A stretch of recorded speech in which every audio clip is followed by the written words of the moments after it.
Muy bien, pues ahora nos toca cambiar los roles de la siguiente mesa, y estará Adriana moderando las ponencias y Ronald en las preguntas, y aprovecho que nos quedan unos minutitos para que empiece la siguiente mesa para comentarles que mañana, viernes 16 de octubre, vamos a tener la mesa 7 a las 5 de la tarde, que es la mesa que se llama Corporalidad, Teoría Social y Psicología, con 3 ponencias. Y después a las 6:30 está nuestra conferencia magistral que nos dará Cintia Armendáriz Arnés. Ella es investigadora de aquí de la Universidad Nacional Autónoma de México, pero en el campus que tienen acá en Morelia, Michoacán, y nos va a hablar sobre la estrategia del autocuidado y protección del cuerpo ante problemáticas ambientales.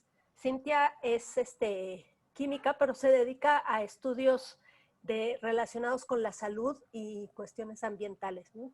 Entonces va a estar muy interesante y les esperamos también mañana. Y ¿les parece bien si empezamos con la siguiente mesa y le damos la palabra a nuestras moderadoras? Bueno, vamos a iniciar entonces con la mesa 6, que se llama Derechos de los Animales, Especismo y Corporalidad. Y tenemos la primer ponencia que lleva por título ¿Cómo matar a un conejo? Nos expone Alonso García Islas, Hilda Islas. El primero es de la Facultad de Estudios Superiores de Cuautitlán, de la UNAM, en México. Hilda es del Centro Nacional de Investigación, Documentación e Información de la Danza, CENIDI. Nada más con nombre. De Limba. Y le cedo la palabra. Bien, buenas tardes a todos. Esperemos que se encuentren bien.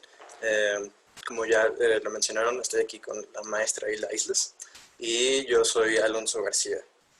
Nosotros vamos a presentar un escrito que se llama ¿Cómo matar a un conejo? Y bueno, al final queremos mostrarle un pequeño video que surgió de este diálogo que fuimos construyendo conforme íbamos trabajando en este escrito. Entonces, pues empezamos. Buenas tardes a todos, empezamos. El texto que aquí presentamos está escrito por Alonso García Islas, que es mi hijo mayor, y yo misma. Alonso es estudiante de Medicina Veterinaria y Zootecnia en la UNAM.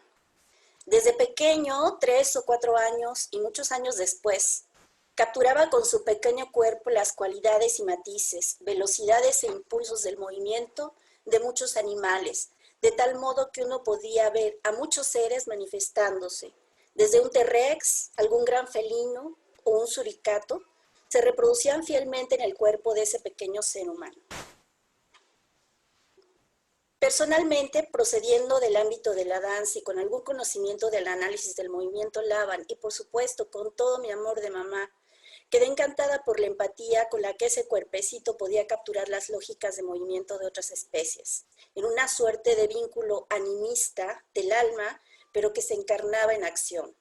Por supuesto, nuestra vida familiar ha estado llena de animales fijos o transitorios que han ocupado nuestros espacios y nuestras almas de manera contundente. Acariciar, cuidar, proteger y albergar ha sido una actividad familiar recurrente. Ya en sus 20, me enteré de que Alonso en su carrera universitaria debía aprender a matar animales, específicamente conejos. No entendí de qué manera él podía lidiar con esos contrastes entre ser casi un animal a constituir la verticalidad que decide si estos otros seres viven o mueren.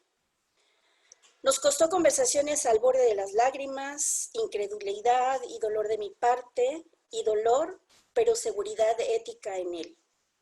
Así que empatía, animalismo, animismo, poiesis biológica y responsabilidad ética se han dado encuentro en este escrito. Y bueno, si escuchan por ahí una bestia feroz aullando, es nuestro gato. Bien.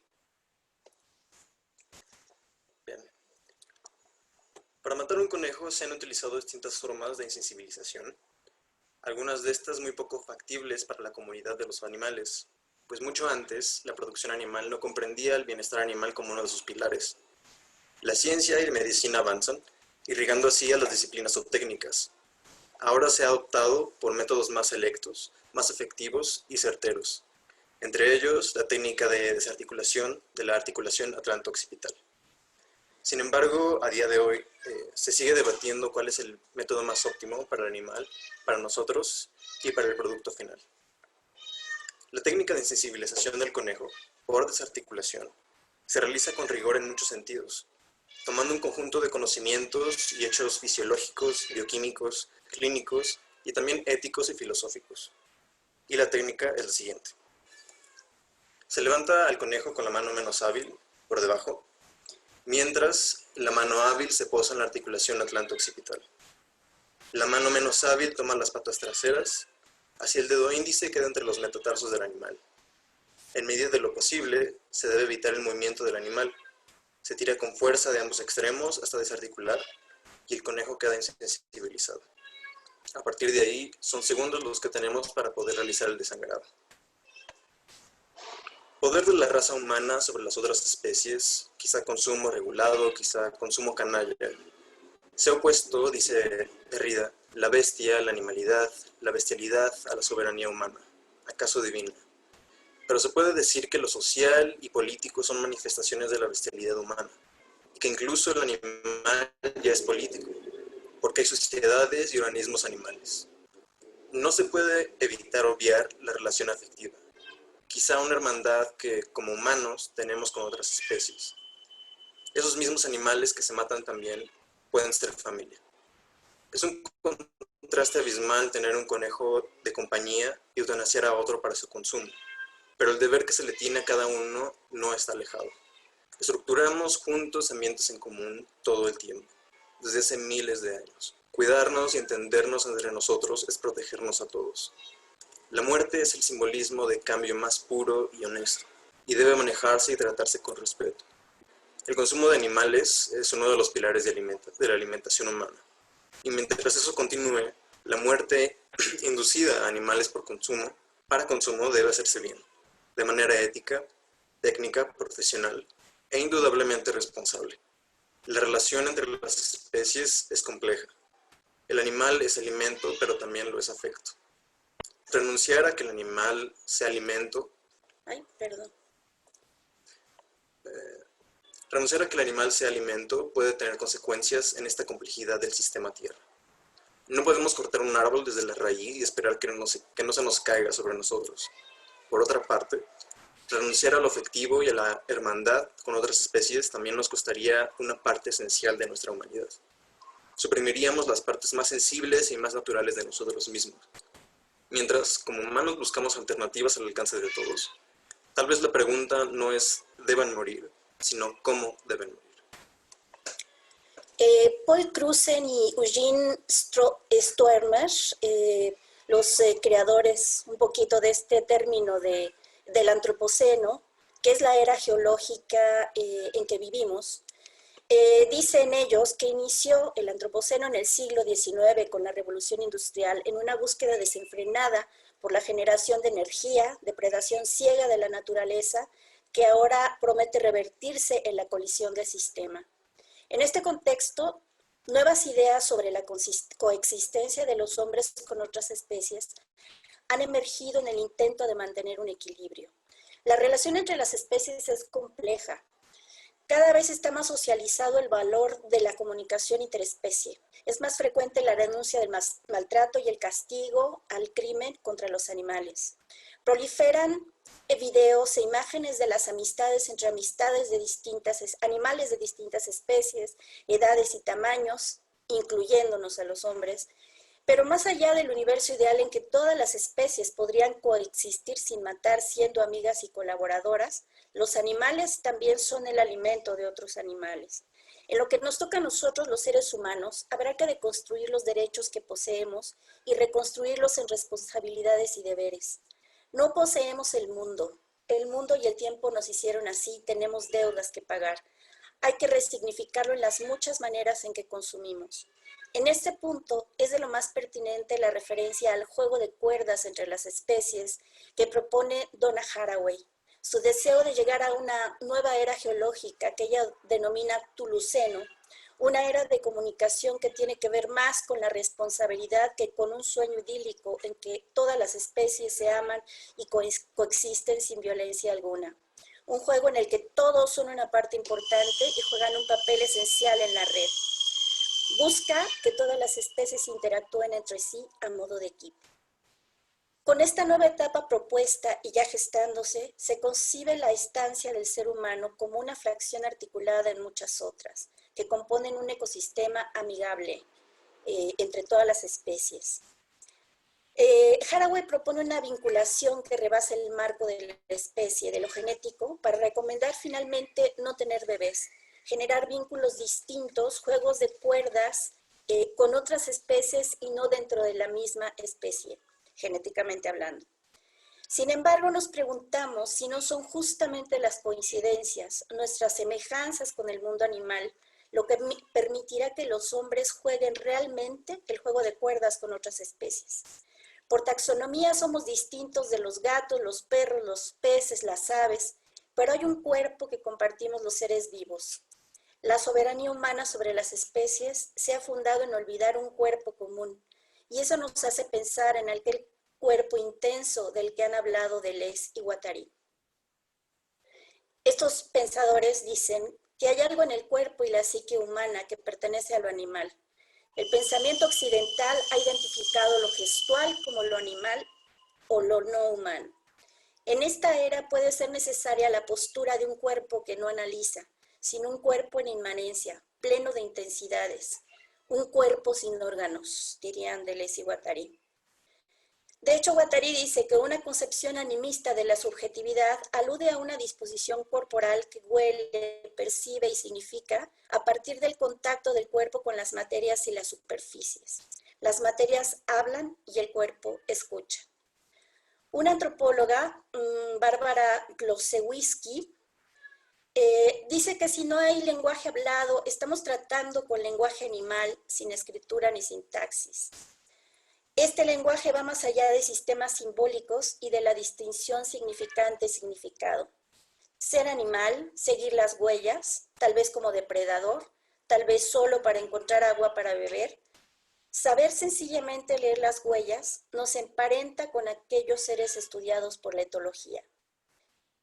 El cuerpo sin órganos, lo llaman los autores, experimenta más que interpreta. Es nómada, se mueve, conecta con los deseos, es un continuum de intensidades a través de agenciamientos que enlazan un lugar, un plan y una colectividad.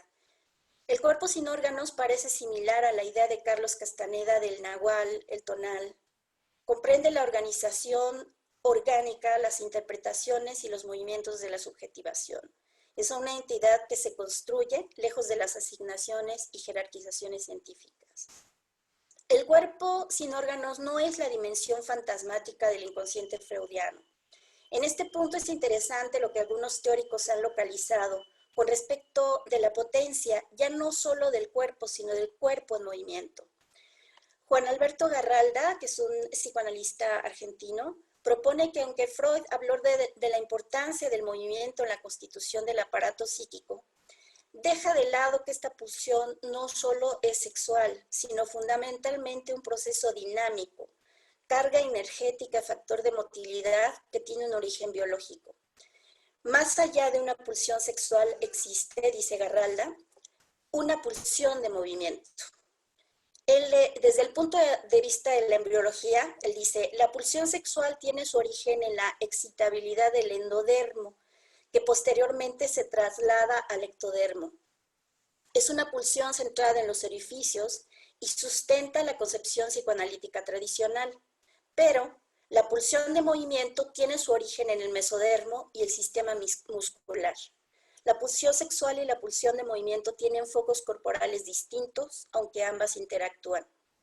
Nos preguntamos en qué medida esta pulsión de movimiento de la que habla Garralda podría estar relacionada con el cuerpo sin órganos, este cuerpo que está ocupado y poblado de intensidades. Y que es, dicen Deleuze y Guattari, la matriz de la intensidad, es materia y energía, el huevo anterior a la extensión del organismo. Cobra relevancia aquí esta característica asignificante del cuerpo sin órganos. Asignificante, pero no significante, eso lo dejan muy claro los autores. Cobra relevancia aquí esta característica asignificante del cuerpo sin órganos que más allá del lenguaje permite constituir una subjetividad. Establecer la comunicación a través de lo asignificante parece ofrecer una comunicación privilegiada con los otros seres animales que se mueven en este universo. Recuperando la idea de la responsabilidad que enuncia Haraway, entendida como una capacidad de escucha y respuesta ante otros seres vivos, la técnica de matar conejos, la construcción del Cthulhuceno y qué papel juega el cuerpo sin órganos, lo significante y asignificante en esta construcción. ¿Dejaremos de matar conejos, bovinos, porcinos? ¿Sería realmente posible un mundo sin que otras especies se alimenten de otras? En muchas ocasiones se anhela esa visión romántica en la que todos los seres vivos viven en perfecta armonía, sin violencia. Haría falta, en principio, una dimensión espiritual que envolviera y quizá paralizara lo natural y material, en la que la humanidad probablemente tendría que renunciar a ese, su cuerpo sin órganos. Pensamos que es necesario descender, diríamos desde el Antropoceno, a las profundidades del cuerpo intenso. No pensarnos como los distintos, que debemos renunciar a lo que somos para construir, coexistir con aquellas criaturas otras. Debemos de dejar de reproducirnos inmediatamente como especie. Debemos dejar de tener hijos de manera contundente. La sobrepoblación es voraz. No discrimina entre estratos sociales o culturales. Demanda más y más y más. Haraway acierta al apuntar este problema. El futuro nos apremia a obviarlo. Establecer un control en el crecimiento de la población sí puede traer beneficios reconocibles y notables a medio y largo plazo. No obstante, necesita una cultura global para el cuidado y protección del planeta, con todo y las relaciones interespecíficas que vayamos construyendo. Es importante la estructuración de planes a futuro que involucren este control de crecimiento poblacional, como uno de los pilares del nuevo mundo, de esta inminente evolución. La consigna de Haraway, haga parentesco y no bebés, de alguna manera cuestiona la necesidad natural. Se supone que tendríamos que dejar de ser especie biológica para poder conectar con otra especie biológica, pero quizá la necesidad natural nos hace más proclives a establecer los lazos. Diferenciar las especies es una operación racional que separa, pero el cuerpo intenso quizá es algo que nos une. Quizá el cuerpo intenso es lo que permitiría ubicar los nexos de parentesco interespecie. Quizá hay un estrato biológico que la racionalidad humana ha negado y que finalmente nos convoca a todos. Olvidar nuestro estrato biológico poético nos lleva a pensar que somos muy diferentes de otras especies, que no somos parientes, que los bebés humanos no tienen que ver con los bebés leones, gatos, cabras y vacas. Es fundamental comprender desde el cuerpo intenso para dialogar y coexistir. Les debemos a los animales el respeto, perpetuo y honesto por todo lo que nos dan, sea la energía que adquirimos al consumirlos o el amor que nos evocan cuando vivimos a su lado, en su compañía. Es en esa parte de la esencia que nosotros hemos de adquirir y posteriormente ser, para vivir junto con ellos en un sistema de engranajes puro y a la vez complejo. Matar un conejo es una experiencia complicada. Enriquece de muchas maneras, pero nos acerca a un abismo, donde si caemos no podremos salir. Este abismo son nuestros complejos de superioridad culturalmente humanos.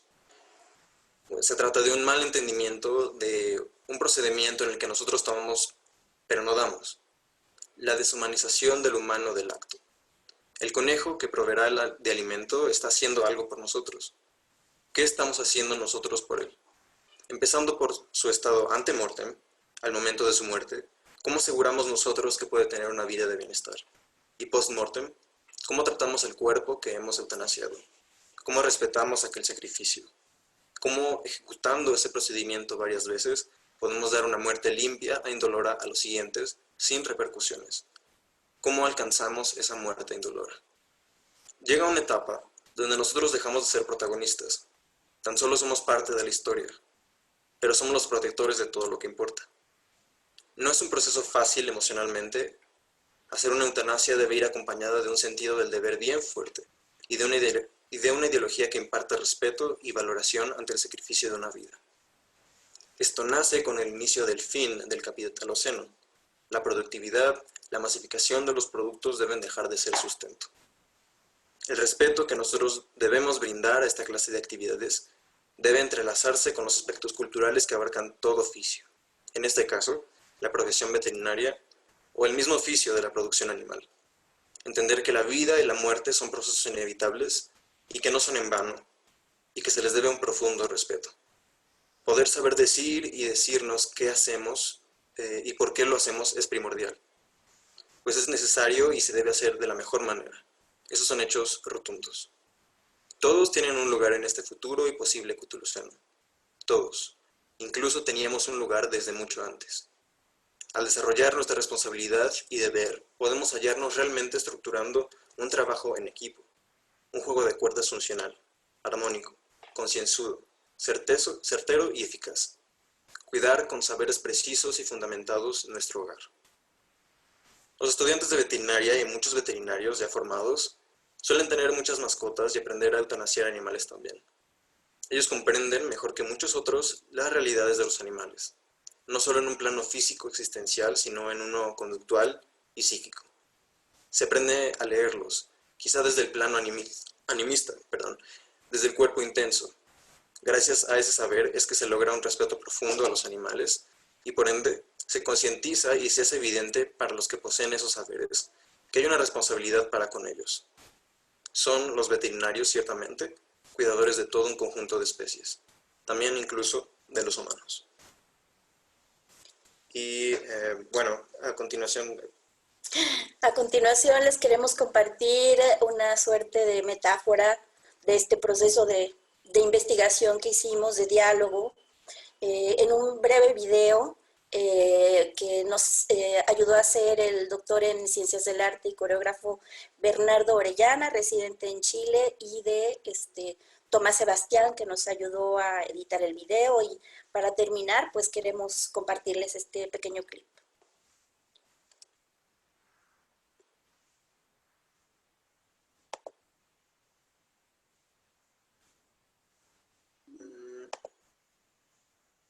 Estamos un poco lentos creo que está funcionando. Ahorita se carga.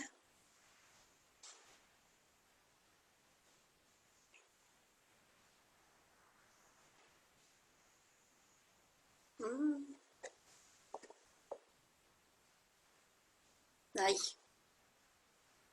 La técnica. La somatización de las máquinas. Estamos aquí preocupados porque no se carga y la máquina somatiza y entonces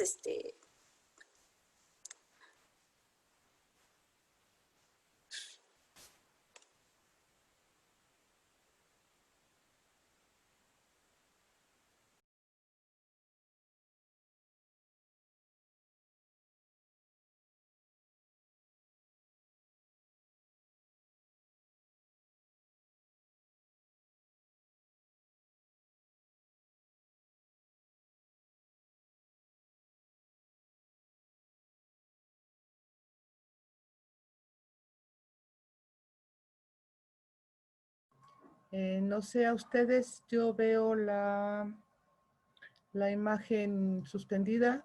Creo que se les separó, hubo un problema técnico. Sí, ¿verdad? Sí, yo creo que la máquina somatizó demasiado. Sí, ya. Sí, somatizó demasiado. Entonces, ¿qué hacemos? ¿Pasamos a tu conferencia y al final que nos muestren el video? ¿Sí? Sí, ahorita que, sí. Bueno, entonces tengo el honor y gusto de presentar a la doctora Alejandra Olvera Rabadán, compañera de aventuras, con su conferencia Mirada, Animales, Espacios y Cuerpos. Recuerden hacer sus preguntas mientras están transcurriendo las conferencias en el chat del Facebook, y los ponentes pueden hacer sus preguntas por medio del Zoom.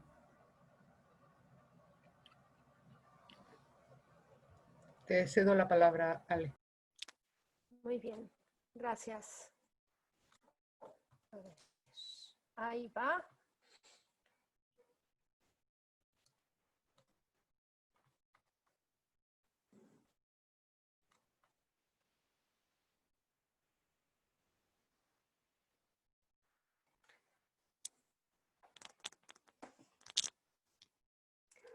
En nuestra experiencia cotidiana, la mirada es central en la relación que establecemos con el mundo. Pero la mirada no nos presenta la realidad tal cual es, sino que aquella es un constructo que se realiza a partir de nuestras experiencias. Es la conformación de la mirada. En la conformación de la mirada es fundamental nuestra relación con el tiempo, el espacio, la locomoción y la tecnología. En este breve texto quisiera adentrarme en la reflexión sobre una paradoja que el confinamiento nos ha hecho experimentar en términos de la mirada y de nuestra relación con el movimiento y el espacio. Además, presentaré cómo hemos abordado esta paradoja a partir del proceso de creación de la obra de danza filmada Animales Ocultos en la que además se aborda nuestro vínculo con los animales. El modo en que ciertas tecnologías han empezado a interactuar con nuestra vida ha transformado nuestra manera de construir la mirada. Lo interesante de los cambios en la mirada es que han hecho que sea posible compartir con otras personas nuestra mirada particular por medio de las imágenes, del mismo modo en que por medio de la palabra hablada o escrita compartimos el pensamiento. Este proceso inició con la aparición de la fotografía en el siglo XIX. La fotografía nos permitió compartir una imagen fija no de la realidad, sino de nuestra mirada. Sin embargo, el hecho de que seamos seres de la locomoción hace que tanto nuestra corporalidad como nuestra mirada estén construidas en relación con el movimiento. Es por esto que el cine nos ha resultado tan interesante desde su aparición. Las primeras filmaciones eran estudios sobre el movimiento. Una de las más importantes en la historia de la danza es la película Dance Serpentine de Loie Fuller, filmada por los hermanos Lumière en 1895. Inicialmente, tanto la fotografía como el cine, para la mayoría de las personas, implicaba la posibilidad de ver la mirada de otros en la imagen capturada. Pero con la aparición del video, que era un medio más accesible para muchas personas, la posibilidad de capturar la propia mirada se empezó a volver algo cotidiano. La mirada, que durante siglos había sido exclusivamente personal, pudo ser compartida con cierta facilidad con otras personas por medio de la filmación.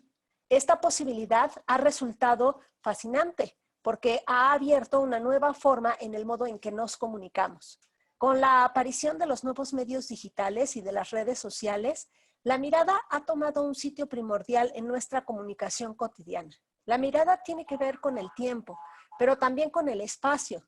Por esto, al adquirir la posibilidad de ser compartida, transformó nuestra relación con el espacio. La posibilidad de compartir la mirada con otras personas sin importar su ubicación ha relativizado nuestra relación con el espacio. Al poder observar en tiempo real lo que ocurre en el otro lado del planeta, se han acortado las distancias en términos de nuestra experiencia corporal, porque la mirada se construye desde el cuerpo. Ver implica en cierta medida estar, sobre todo cuando se puede tener cierto grado de interactividad con lo que se ve. En una primera instancia podríamos pensar que la virtualidad es algo que ha llegado a nuestra vida y que el confinamiento que hemos vivido producto de la pandemia de COVID-19 únicamente ha intensificado nuestra relación con lo virtual. El confinamiento, sin embargo, ha producido una paradoja en la construcción de la mirada. En el confinamiento, la virtualidad ha adquirido un componente que ha vuelto a anclar nuestro cuerpo en el espacio real. Casi cada vez que entramos a la virtualidad, se hace presente el hecho de que estamos ahí no por elección, sino por la inevitable sustitución del encuentro presencial y del desplazamiento que éste implica. Para explicar dónde está la paradoja, quiero recordar la idea de que existe una relación entre la mirada y el cuerpo. Esto es importante porque nuestro cuerpo está definido por la locomoción y esta vincula al cuerpo con el espacio y con el territorio. Habitualmente nuestro territorio es bastante amplio. Se extiende varios kilómetros fuera de nuestra casa. Cuando salimos de ese rango, el espacio deja de resultarnos familiar y nos sentimos fuera de nuestro territorio. De algún modo, esta construcción del territorio vincula a nuestra mirada con la locomoción y con nuestro cuerpo. Los nuevos medios digitales ampliaron enormemente el tamaño de nuestros territorios, pero el confinamiento los redujo drásticamente, aun cuando nuestra relación con la virtualidad ha aumentado exponencialmente. Esta es la paradoja. Nuestra mirada pareciera poder escapar, pero al no poder sostenerse fuera de nuestro cuerpo, se sabe encerrada en un territorio que, al ser tan limitado, desarticula nuestra relación con la locomoción, que es a su vez el motor del movimiento de nuestra mirada. A pesar de contar con la virtualidad, pareciera que estamos atrapadas y atrapados en una fotografía. La obra Animales Ocultos se creó en el confinamiento como una respuesta al conflicto que éste nos plantea a quienes hacemos daño en relación a lo que sucede con nuestros cuerpos, nuestras relaciones interpersonales, el espacio y la locomoción en el confinamiento. Encontramos en los animales una posible respuesta a este asunto, particularmente porque en ellos podemos observar y pensar el tema de la libertad y el encierro por el modo en que como especie nos hemos relacionado con los animales. Obra con una serie de piezas de danza filmada creadas en el 2018, para las cuales se trabajó en el Zoológico de Morelia. En ese primer proceso de creación con animales, cada bailarín y bailarina involucrada recorrió el zoológico y seleccionó algún animal con el cual se sintiera identificada. Posteriormente se realizaron sesiones de observación y filmación de cada uno de estos animales. El propósito era comprender y captar en la imagen cómo es su movimiento y su comportamiento en ese espacio delimitado en que viven. Posteriormente se realizaron sesiones de improvisación en las cuales se procuraba corporeizar algún aspecto observado en los animales del zoológico. Estas improvisaciones también estaban relacionadas con algunos sueños que las bailarinas habían tenido, en los cuales los animales estaban presentes de una manera importante. A partir de la observación y la recuperación de los sueños, se escribieron algunos textos breves que fueron leídos en voz alta y que pasaron a formar parte de la construcción sonora de las obras. Las improvisaciones, por su parte, fueron filmadas en diversos espacios del Zoológico de Morelia. Con estos materiales se realizó unas series filmográficas cortas llamadas células, cada una de las cuales recopilaba un trabajo realizado con 1 o 2 animales. En 2019, a partir de estas células, se empezó a construir una obra escénica que se llamó Soy Cuerpo, en la cual se proyectaban sobre diversas superficies las células filmográficas. Esta obra se entabló un diálogo tanto corporal como verbal con quienes asistieron como espectadores. El propósito de este trabajo era compartir cuál es nuestra relación con los animales. Se compartieron sueños y experiencias vividas con animales por parte tanto de espectadores como de bailarines y bailarinas. También se compartieron motivos de movimiento construidos por las bailarinas a partir de su relación con los animales del zoológico. El espacio en que se realizó esta obra escénica es una sala de conferencias que tiene una forma cónica que en sus paredes tiene láminas de madera que se extienden hasta el techo y que recordaban la delimitación del espacio cercado en que viven los animales del zoológico. En esta misma serie de células filmográficas con los animales, se construyó otra obra escénica que estaba dirigida para niños y niñas. Esta obra se conformó como una narración danzada que presentaba una fábula en la cual el coyote hacía maldades a los demás animales hasta que estos se organizaban, atrapaban al coyote y lo convertían en un muñeco de peluche. En esta obra, las proyecciones de la filmación de los animales se desplazaban circularmente por las 4 paredes, haciendo que la experiencia que vivían las niñas y los niños, en esa experiencia los animales les rodeaban con sus imágenes y sus historias. En esta obra se trabajaba por una parte con esta característica que tienen las fábulas de humanizar a los animales como un recurso para pensar en el comportamiento humano, pero también habría que habría el espacio para la reflexión sobre cómo viven los animales del zoológico y cómo viven aquellos que están en sus hábitats naturales. Cuando empezó el confinamiento y nos vimos privadas de la posibilidad de experimentar el contacto entre los cuerpos con bailarinas y bailarines y de compartir experiencias corporales, la creación, así como de jugar con nuestra locomoción en espacios abiertos, aquella experiencia de trabajo con los animales del zoológico cobró otro sentido. Retomamos esta reflexión sobre cuál es nuestra relación con los animales del zoológico, porque esto nos reflejaba nuestra propia relación con el espacio vivido actual. Así empezó el proceso de creación de la obra de danza filmada llamada Animales Ocultos en. En el proceso de creación de esta obra se retomaron las filmaciones realizadas en 2018 del zoológico y se realizaron diversas improvisaciones a partir de la corporalización de las observaciones de dichas filmaciones. Se trabajó también con improvisaciones en las que se jugaba con la diferencia que puede haber entre animales en cautiverio y animales en su hábitat natural. Todo esto desde los cuerpos humanos en cautiverio. Estas improvisaciones fueron realizadas dentro de las casas y filmadas procurando construir visualmente y no solo corporalmente nuestra relación con el espacio y con los animales, de manera tal que la mirada y la reflexión sobre estos temas quedara capturada en las filmaciones y construida posteriormente en la edición de la obra filmada completa. En otro momento se llevó una actividad que se extiende un diálogo que consistió en un quiz todos los desplazamientos que se realizaban dentro de la casa. En sus actividades cotidianas, las bailarinas participantes. Esta actividad era una acción equivalente a la que se había realizado en 2018 con la observación y filmación de los movimientos de los animales del zoológico. La acción de registrar el movimiento corporal en esta ocasión es evidentemente del acto de filmar, pero la acción de tomar estas imágenes e integrarlas en la edición a la obra filmográfica responde al reconocimiento de la acción centrada, el movimiento, en todo proceso de filmación. Al iniciar el proceso de creación de la obra Animales Ocultos en, también nos dedicamos a hacer observación directa de los animales, pero en esta ocasión observamos los animales libres que se pueden ver desde las ventanas de nuestras casas. En esta observación los roles se habían invertido y el tema de la libertad y el confinamiento tuvieron que ser repensados. Varios asuntos resultaron evidentes después de estas observaciones. Primero, que las ciudades son también ecosistemas y en ellas convivimos con los animales más de lo que somos conscientes.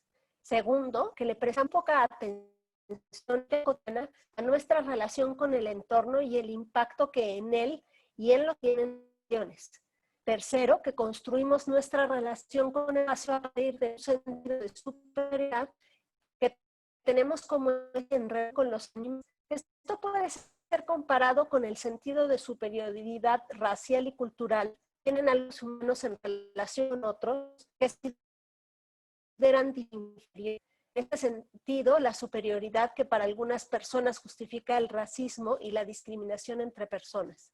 Al observar desde el infinito a los animales libres y esto en nuestra vida atrasada conciencia de la enfermedad, incertidumbre y la muerte, todas estas superioridades resultaban ridículas y obligaban a repensar nuestro espacio, particularmente nuestras colonias.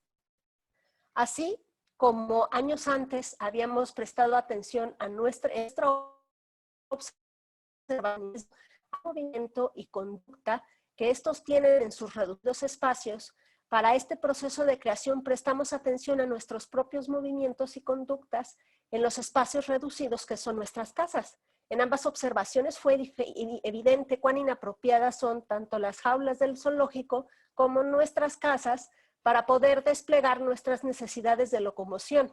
En este caso, cuando digo nuestras necesidades, me refiero a tanto las de los animales como a las de los seres humanos. Estas observaciones nos llevaron a comprender cómo el asunto de la libertad y el confinamiento no son solamente la relación del cuerpo con el espacio, sino también de la conducta y del movimiento corporal. Para esta obra resultaba importante reflexionar sobre el modo en que nuestra mirada se estaba construyendo desde el confinamiento.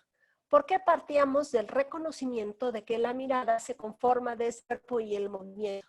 La reflexión sobre la mirada tenía una importancia particular, porque siendo artistas escénicas y estando privadas de la posibilidad de desplegar la escena, teníamos que reactuar de una filmográfica para crear y compartir una obra que era, al final, una reflexión sobre nuestra condición de ser seres de movimiento, de locomoción, del tiempo y del espacio. El resultado final, entre otras cosas, fue la comprensión de que además somos seres del pensamiento y de la mirada, y que todo esto interviene en la conformación de la obra. La creación de la obra Anhelos Ocultos en, si bien no permitió desarticular la paradoja que se construye en la relación con la mirada desde el confinamiento, sí permitió entrever nuevos rumbos para la construcción de la corporalidad y el replanteamiento del modo en que vivimos el espacio y establecemos nuestra relación con el territorio y con los animales, sean estos humanos o no humanos.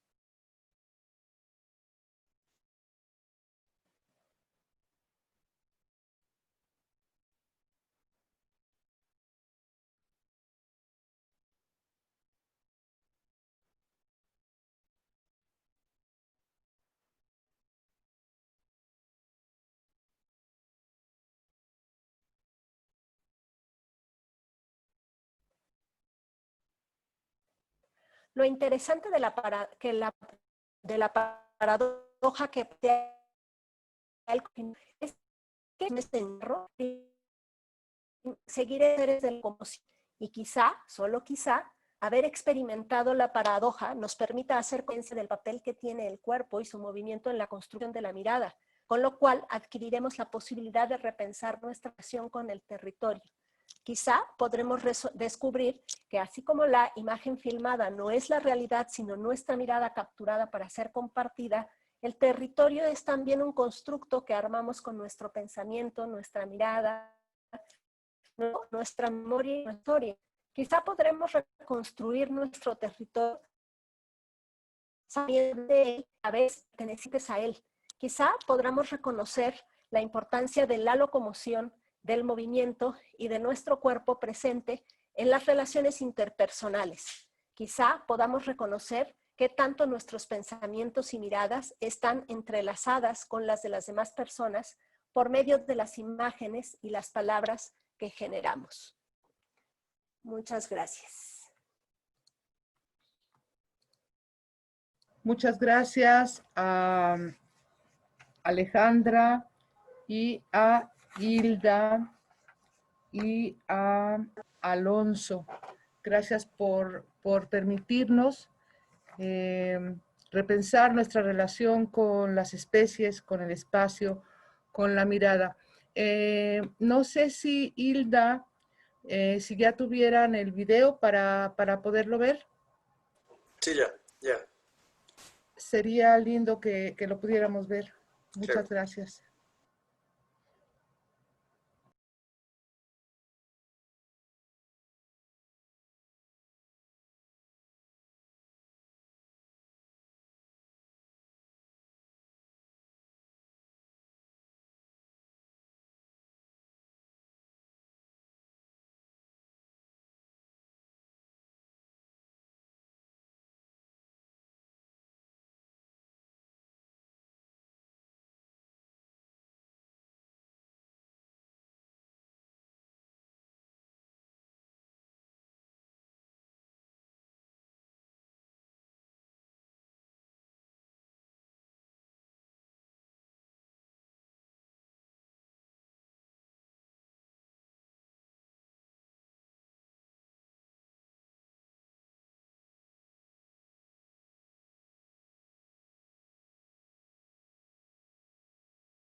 Ah, no se oyó el audio, no se escuchó el audio, ¿cierto? No. Ay, qué barbaridad. Es que no sabemos cómo compartirlo con audio.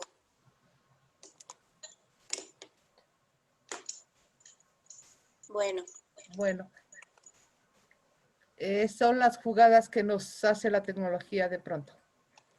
Son las Sí. jugadas, sí.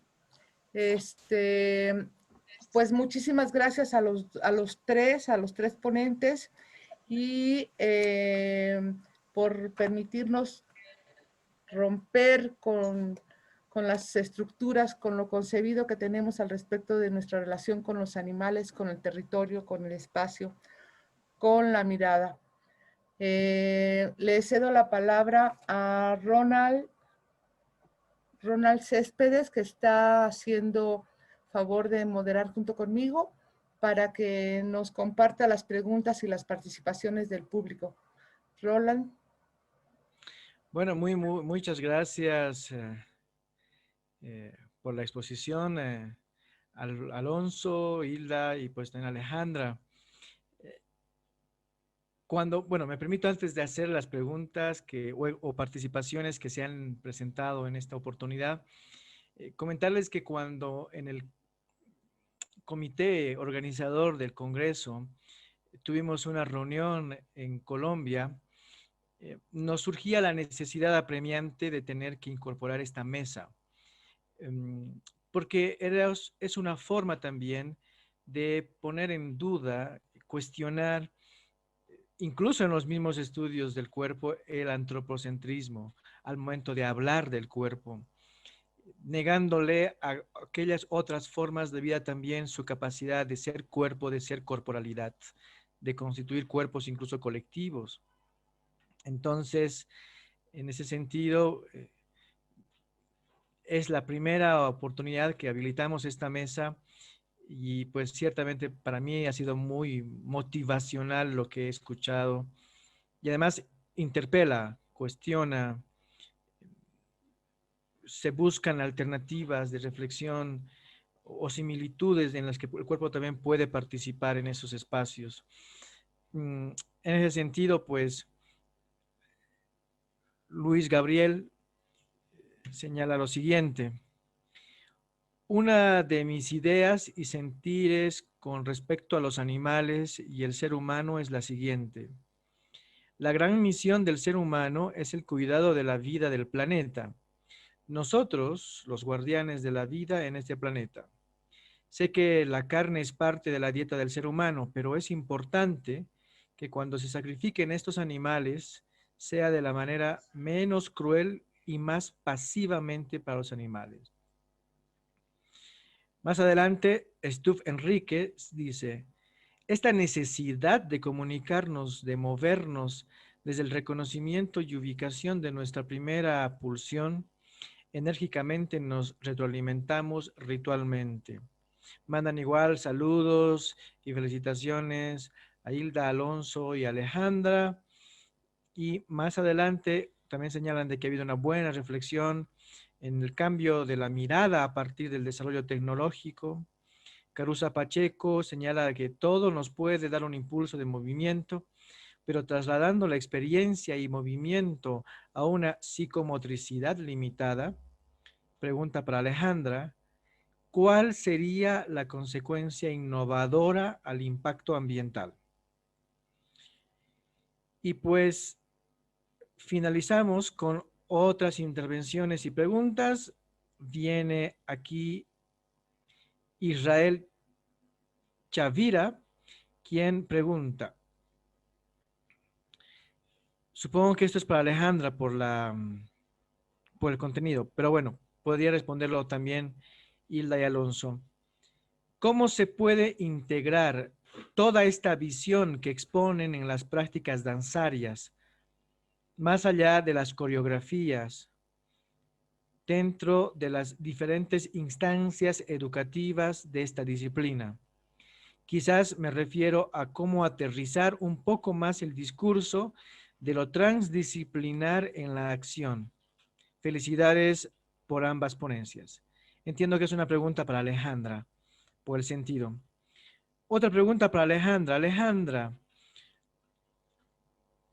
Interesante los años de construcción. ¿Será que tienes alguna idea de qué podría seguir? Quizás la posibilidad de interactuar directamente con los animales.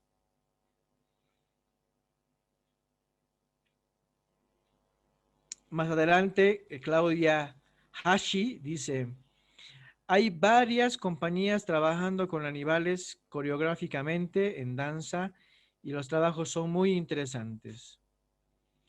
Finalmente, las últimas dos preguntas señalan así.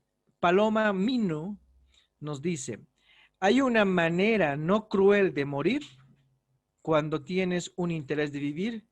Entiendo que esta pregunta va dirigida para Alonso e Hilda. Hilda, y de Alonso. ¿Hay una manera no cruel de morir cuando tienes un interés de vivir? Y finalmente, Circe Miranda pregunta. Esta pregunta creo que va para ambas exposiciones, la de Alonso, Hilda y Alejandra. ¿Realmente somos conscientes del especismo? Esas son las preguntas y bien las intervenciones que se han planteado en torno a la mesa número 6. Adriana. Alejandra, ¿quién quiere responder? ¿Cuál pregunta escogen? No sé si primero a Alejandra y luego Alonso e Hilda. Sí, Bueno, primero ustedes, Alonso e Hilda. bueno, es una buena pregunta la de Paloma, la de si hay una forma no cruel de morir cuando hay un interés por vivir. Es una pregunta bastante compleja. En la vida silvestre, pues, la verdad es que las maneras en que los animales mueren son bastante violentas. Y ellos, pues, de alguna manera están programados para sobrevivir, por así decirlo.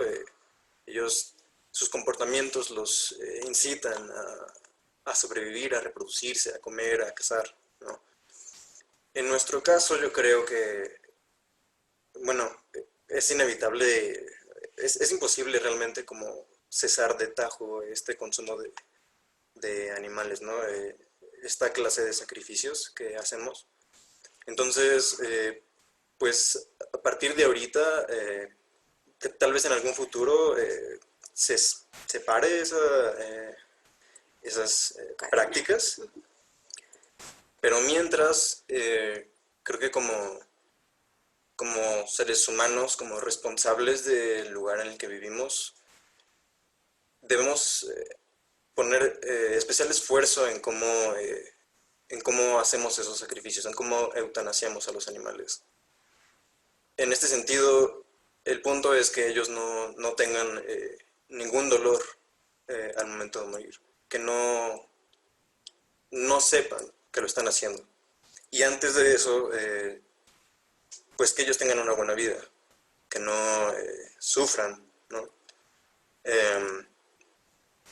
Así que la verdad es que responder a esa pregunta es algo bastante difícil y pues queda, creo, mucho a la interpretación en general de la gente. Y la verdad es que nosotros no podemos saber muchas veces cómo se sienten ellos, no podemos leerles la mente, pero podemos leer sus conductas, leer sus movimientos. Y bueno, junto con otro tipo de investigaciones y esa clase de estudios para mejorar su bienestar, pues podemos conseguir mientras una forma de sacrificarlo sin que ellos la padezcan.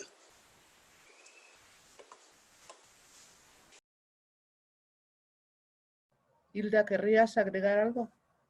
No, más bien quiero acordarme de las otras preguntas. Voy a repasar. Gracias. Sí. Alejandra, ¿quieres tú participar? Ok, sí, yo quiero empezar con la última pregunta, que está de si somos realmente conscientes del especismo. Yo creo que no lo somos. Y creo que eso es uno de de las reflexiones que surgió cuando estábamos haciendo esta obra que les presenté, esta última, justo, ¿no? De la toma de conciencia de nuestra incapacidad para comprender y para desarticular esta superioridad que como especie tenemos en relación con todo, no solamente con los animales, incluso con nuestros, digamos, otras personas, ¿no? Entonces, es un asunto que creo que implica un montón de cosas en términos sociales, pero también en términos personales, ¿no? Desarticular esto. Ahora, me voy a otra pregunta que es ¿de qué relación, digamos, o qué, digamos, posibilidad tenemos de interactuar directamente con los animales? Con los animales del zoológico, al menos el zoológico de Morelia, no se puede. No nos dieron chance, sí lo intentamos, pero no se pudo. Lo más que pudimos hacer fue interactuar a través de las rejas. Y sí se llega, cuando se permanece mucho tiempo ahí con los animales, sí se llega, a pesar de la distancia que implica la reja, a tener cierto diálogo, ¿no? No con todos, algunos se prestan más, algunos hasta buscan, ¿no? Esa interacción, pero sí lo intentamos y no se pudo. Pero bueno, existen muchos otros animales en nuestro entorno, ¿verdad? Con los que podemos interactuar, ¿no? Esto va a otra pregunta que tiene que ver con la cuestión del ambiente.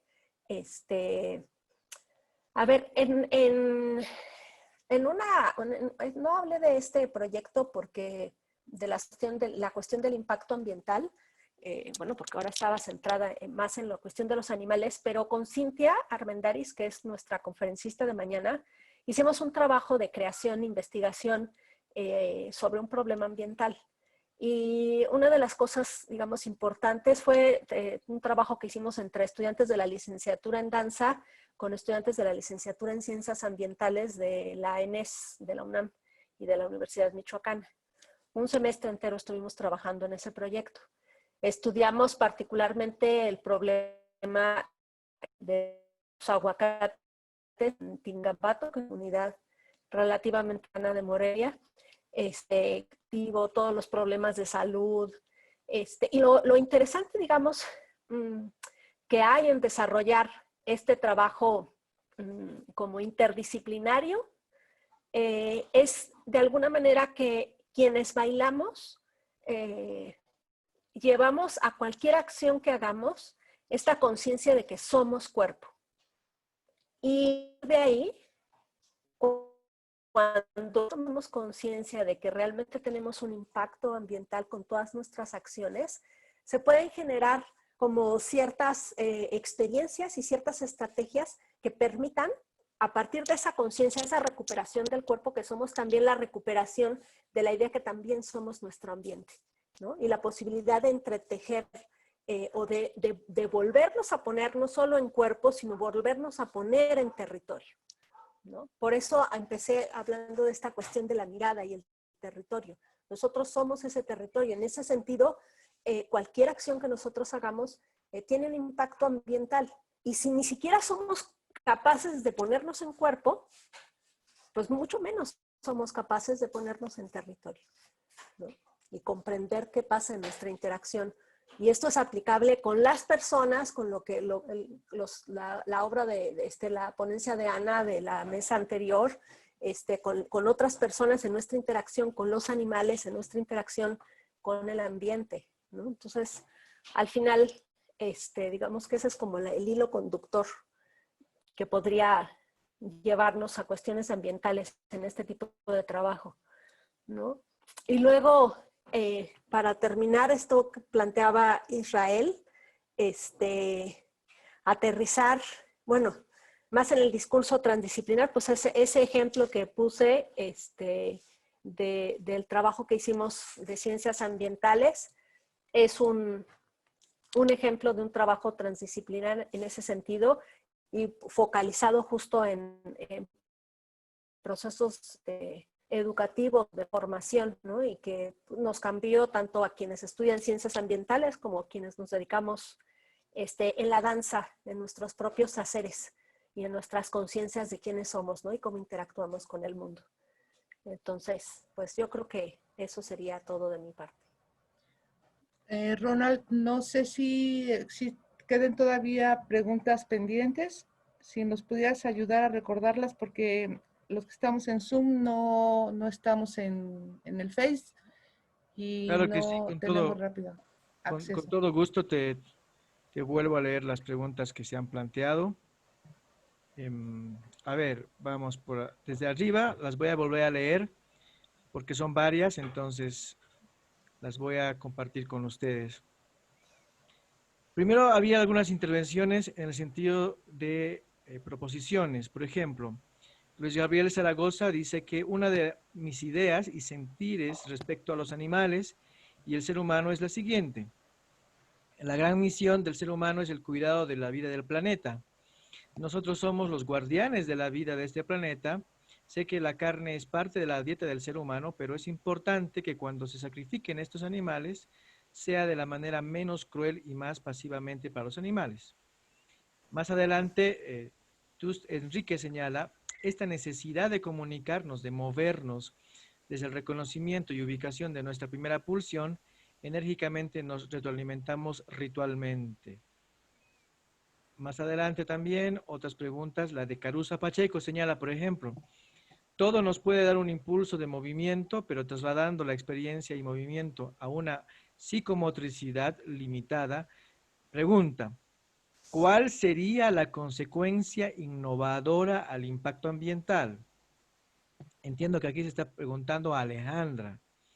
Vuelvo a repetir, todo nos puede dar un impulso de movimiento, pero trasladando la experiencia y movimiento a una psicomotricidad limitada, ¿cuál sería la consecuencia innovadora al impacto ambiental?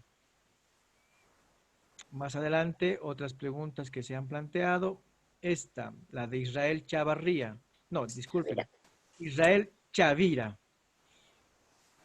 Pregunta, ¿cómo se puede integrar toda esta visión que exponen en las prácticas danzarias? Pregunta para Alejandra y también seguro para Hilda y Alonso, por los videos que han expuesto, más allá de las coreográficas dentro de las diferentes instancias educativas de esta disciplina. Quizás me refiero a cómo aterrizar un poco más el discurso de lo transdisciplinar en la acción. Pregunta para Alejandra, de Sergio Rojas Granados. Alejandra, interesante, los años de construcción. ¿Será que tienes alguna idea de qué podría seguir? Quizás la posibilidad de interactuar directamente con los animales. Otra, la de Claudia Hashi. Hay varias compañías trabajando con animales coreográficamente en danza y trabajos son muy interesantes. Palomino Mino hacía la pregunta que ya había respondido Alonso y también Hilda sobre ¿hay alguna manera no cruel de morir cuando uno tiene interés por vivir?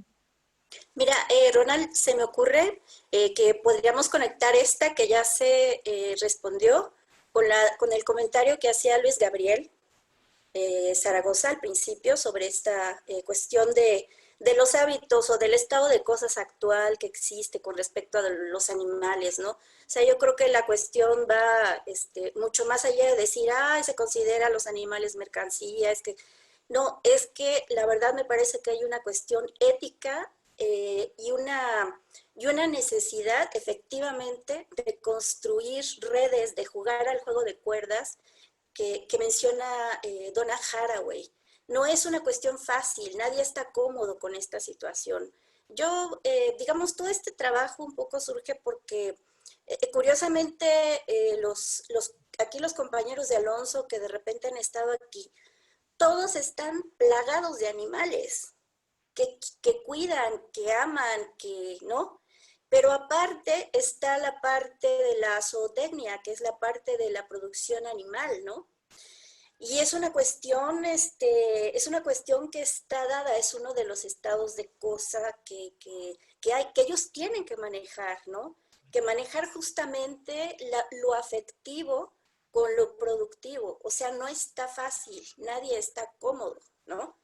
Y hay que tener una posición ética y ese es un trabajo que todos, tanto los profesionales de la veterinaria como los que, pues que simplemente podemos ser una de dos consumidores y también dueños de mascotas, tenemos que aprender a conciliar y entender esta situación, porque si no te vuelves loco, la verdad, te vuelves loco. Entonces, a mí me parece que la apuesta de Donna Haraway es constructiva, seamos conscientes y tratemos de entender cada vez más en qué mundo estamos viviendo y cómo podemos dialogar con las otras especies. Es una postura ética y política, no es aceptar lo que ya está, sino generar nuevas actitudes, ¿no? Y justamente esta idea del cuerpo intenso es porque sí me parece que hay una comunicación ahí, tanto para la vida como para la muerte, tanto para el animal producto como el animal mascota, hay un cuerpo y una empatía que finalmente va a estar funcionando y que mientras más dejemos emerger, digamos, esta parte arcaica, esta parte asignificante que tenemos, vamos a ir haciendo las cosas de otra manera. Eso se trataría, que las cosas fueran cada vez más articuladas, que fueran más finas, de una comunicación más fina, ¿no? Eso. Gracias, gracias, Hilda. También Cintia Armendáriz había preguntado por Zoom, no sé si esto se ha respondido ya. Ale, ¿puedes comentar cómo a través del proceso creativo danzario se pueden abordar experiencias transdisciplinarias que nos permitan el cambio social? ¿Habría posibilidad de pasar de la experiencia corporal individual a la colectiva? ¿Cómo sería? Y antes de ceder la palabra a Alejandra, quiero concluir con dos intervenciones que se han hecho en Facebook, que corresponde la primera a Lidia Guerra, quien dice: no creo que sea imposible un proceso, sí es. Mientras el animal tenga interés de vivir, su sacrificio no dejará de ser cruel. La postura de que no tenga dolor y tenga una buena vida es una postura bienestarista, pero el animal se sigue viendo como una mercancía, un producto, un objeto que se vende y se consume. Finalmente, una última intervención en esa línea de las exposiciones, la de Paloma Mino, que dice: qué maravilla que se estén empezando a considerar a los animales como otredades, como personas. Gracias, qué maravilla. Esas serían todas las intervenciones y pues le cedo la palabra a Alejandra, con la cual entiendo yo concluiríamos con la mesa. Muy buena pregunta, Cintia. Yo creo que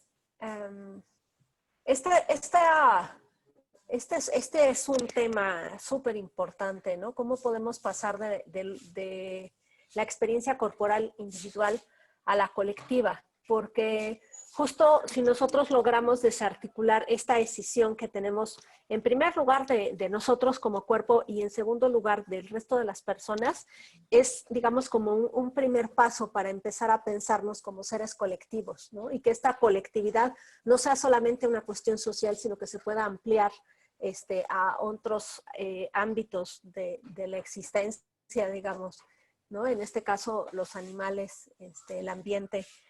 Y yo creo que una de las herramientas que nosotros tenemos como mamíferos que somos es el contacto corporal, ¿no? Por eso es tan brutal lo que estamos viviendo, ¿no? De la separación, no tanto la que tengamos que estar en nuestra casa, que no podamos salir, sino justo precisamente la imposibilidad de tocarnos, ¿no? Entonces, digo, eso en algún momento lo recuperaremos y más bien justo lo que habrá que hacer sería fomentar que el contacto, la posibilidad de generar contacto físico en primer lugar, con las personas que nos rodean, nos empiece a romper, ¿no? Este cascarón que nos envuelve como seres separados de, ¿no? Que es como en su mayoría vivimos la vida cotidiana, ¿no? Seres separados de.